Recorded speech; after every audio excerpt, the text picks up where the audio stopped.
अस्सलाम वालेकुम प्यारे दोस्तों और बच्चों। आज की कहानी का नाम है अंधा बांटे रेवड़ियां अपनों अपनों को। नवी जमात के इम्तिहानात शुरू होने में चंद रोज थे। सभी बच्चे पढ़ाई में मसरूफ थे। हर बच्चे की ख्वाहिश थी कि वो पोजीशन हासिल करे। यही वजह थी कि तमाम बच्चे बड़ी मेहनत के साथ अच्छे नंबर्स हासिल करने के लिए बड़ी मेहनत से पढ़ रहे थे।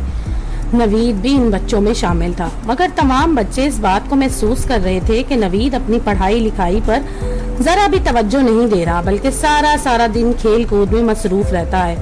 कई बच्चों ने नवीद को समझाया भी कि वो अपनी पढ़ाई पर तवज्जो दे ताकि वो इम्तिहान में पास हो सके, मगर नवीद एक कान से सुनता और दूसरे से निकाल देता। इम्तिहानात शुरू हुए और फिर खत्म भी हो गए। जिस दिन रिजल्ट का ऐलान हुआ था, इस दिन सब बच्चों को यकीन था कि वो सब जरूर पास होंगे, क्योंकि तमाम बच्चों ने सख्त मेहनत की थी। स्कूल के बच्चों को जितना अपने पास होने का यकीन था, इतना ही इस बात पर भी यकीन था कि नवीद जरूर फेल होगा, क्योंकि इसने सारा वक्त खेल कूद में जाया किया था। जब अखबारात में रिजल्ट का ऐलान हुआ तो तकरीबन तमाम ही बच्चे अच्छे नंबरों से पास हो चुके थे, मगर हैरत अंगेज बात ये हुई कि इन पास होने वाले बच्चों में नवीद का नाम भी शामिल था। नवीद के हम जमातों को नवीद के पास होने की बड़ी हैरत हुई, क्योंकि वो सब जानते थे कि नवीद ने मेहनत नहीं की थी, इसलिए इसके पास होने पर सबको हैरत बजा थी। नवीद, तुम किस तरह पास हो गए? आखिरकार एक हम जमात ने नवीद से पूछ ही लिया।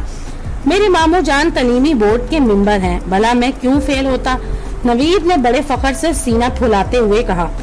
अहसन, जो नवीद के साथ क्लास में इसका हम जमात था, इसने अपने अब्बू से जब इस बात का तस्करा किया तो हसन के अब्बू ने मुस्कुराते हुए कहा, बेटा तुमने सुना ही होगा, अंधा बांटे रेवड़ियां अपनों अपनों को।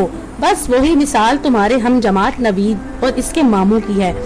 लेकिन बेटा हमेशा याद रखो, इस तरह पास होने से हमली जिंदगी में बड़ी परेशानियां उठानी पड़ती हैं। वक्ती तौर पर झूठी कामयाबी आइंदा उम्र भर के लिए नाकामी बन जाती है। तो दोस्तों, अगर आपको ये कहानी पसंद आए तो मेरे चैनल को लाइक और सब्सक्राइब जरूर कीजिएगा।